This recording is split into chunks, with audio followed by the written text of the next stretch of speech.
ছোট্ট একটি ঘর, একটা খাট, সামান্য আসবাবপত্র, নিজের কাজকর্ম নিজেই করছেন। কে দেখলে মনে করবে উনি একজন মহানগর তাঁতি দলের সভাপতি বা গুরুত্বপূর্ণ একটি পদে রয়েছে।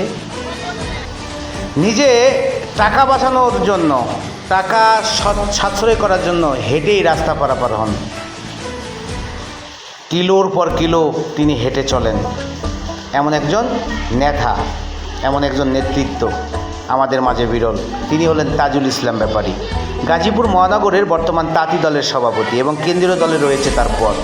কিন্তু তার জীবন অতি সাধারণ, নেই টাকার অহংকার, নেই পদের অহংকার। হেঁটে চলছেন, কখনো একাকী রাস্তায় হেঁটে চলেছেন, কখনো বা রেল লাইন ধরে হেঁটে চলেছেন ঘন্টার পর ঘন্টা। কারণ তার স্মৃতি এই তার রাজনীতির শুরু। আসসালামু আলাইকুম, কেমন আছেন? ওয়ালাইকুম সালাম, ইনশাআল্লাহ আল্লাহ ভালো আছে।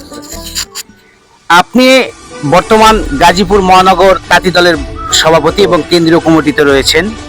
তবে আপনার রাজনীতির জীবনের চলার পথটা ছিল খুব কঠিন। আপনি পদে পদে বাধা এবং বিভিন্ন প্রকার সমস্যায় জর্জরিত ছিলেন। বিগত 17টি বছর আওয়ামী ফ্যাসিস্ট শাসন আমলে আপনি ছিলেন নির্যাতিত। এক কথাই হলো, নির্বাসনে শান্তি ছিল না, ঘরে শান্তি ছিল না, জঙ্গলে। আপনার সবচেয়ে চিরসঙ্গী ছিল কিন্তু রেল স্টেশন। রেল আপনার রাজনীতির পুরো গল্পটি, মানে আপনার রাজনীতিতে আসা, বেড়ে রাজনীতির চড়াই উতরাইগুলো এবং এখনকার পর্যন্ত সংক্ষেপে আপনার রাজনীতির পুরো জীবনটা একটু আমাদের সংক্ষেপে একটু জানাবেন? জানাবো। আমি 2000 সালে জাতীয়তাবাদী তাঁতি দল গাজীপুর জেলার সিনিয়র জয়েন্ট সেক্রেটারি হই। টঙ্গী থানা তাঁতি দলের সাধারণ সম্পাদক নির্বাচিত করি। তার আগে আমি যুবদল করতাম, 95-97 যুবদল করতাম। তারপরে জেলা সেক্রেটারি হইলাম, সদস্য সচিব হইলাম। পরবর্তীতে আমি গাজীপুর মহানগর তাঁতি দলের আহ্বায়ক ও গাজীপুর মহানগর বিএনপির সহপ্রচার সম্পাদক, পরবর্তীতে ভারপ্রাপ্ত প্রচার সম্পাদক, থানা বিএনপি যুগ্ম আহ্বায়ক ছিলাম, ভাইস প্রেসিডেন্ট ছিলাম। স্টেশনে অবস্থান, রেল স্টেশনে ঘুমান, এই সম্পর্কে বিস্তারিত কিছু বলবেন? মানে কোন কোন জায়গায় ঘুমালেন, কিভাবে ঘুমালেন, কেন ঘুমালেন? আমি অনেক রাত ঘুমাইছি। এমন দিন গেছে সারা রাত আমি রেল লাইনে বসে গেছি, মশার কামড় খাইছি। রাজিন্দাপুর ক্যান্টনমেন্ট স্টেশন ছিলাম, শ্রীপুর রেল স্টেশন ছিলাম, যোধপুর রেল স্টেশন ছিলাম, কমলাপুর রেল স্টেশন ছিলাম, বিমানবন্দর ছিলাম।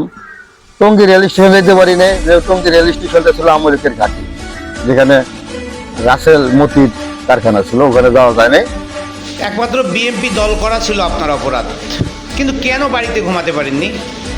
কেন আপনাকে রেল স্টেশনে থাকতে হয়েছে দিনের পর দিন, বছরের পর বছর? জানাবেন।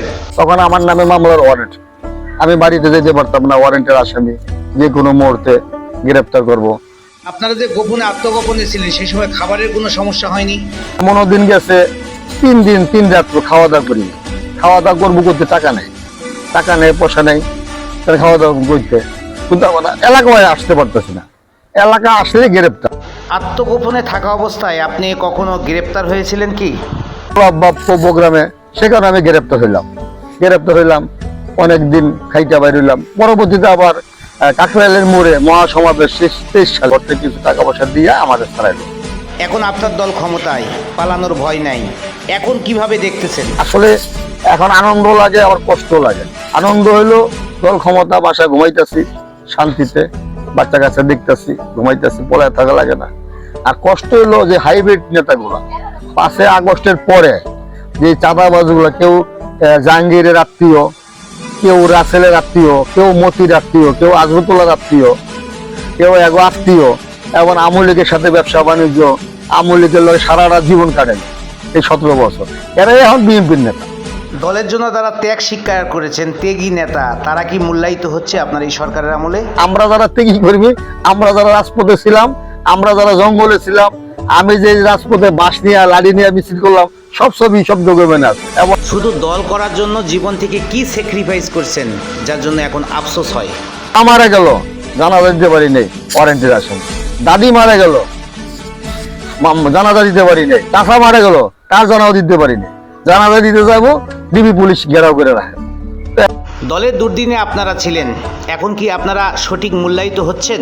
এখন যেসব নেতাগুলো জন্ম হয়ে আইছে, বড় বড় সাদা সাদা পাঞ্জাবি এবং ট্রেন বেড়ে আসে প্রথমে যে বড় চেয়ারে বসে।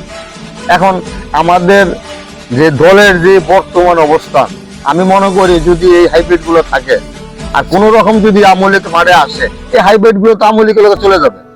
দলীয় প্রধান এবং বাংলাদেশের বর্তমান প্রধানমন্ত্রী তারেক রহমানের কাছে কোনো বার্তা দিতে চান আপনি?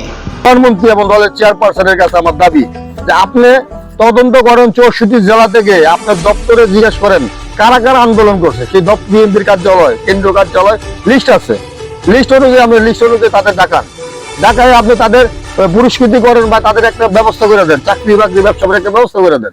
তাহলে এরা ক্ষমতা, এরা যখন দিনে পয়সা কামাইবো, আবার দলের দুর্নীতি আসলে তারাই পয়সা খরচ করবো। আর যারা করতেছে বর্তমান, তারা জীবনে আমলিকের আমলে পয়সা কামাইছে, এখনো তত্ত্বাবধায়ক সরকার নিঃসরকার আমলে কামাইছে, আবার বিএনপি ক্ষমতা এখনো তারা কামাইতেছে। বর্তমানে মানুষ প্রোপাগান্ডা ছড়া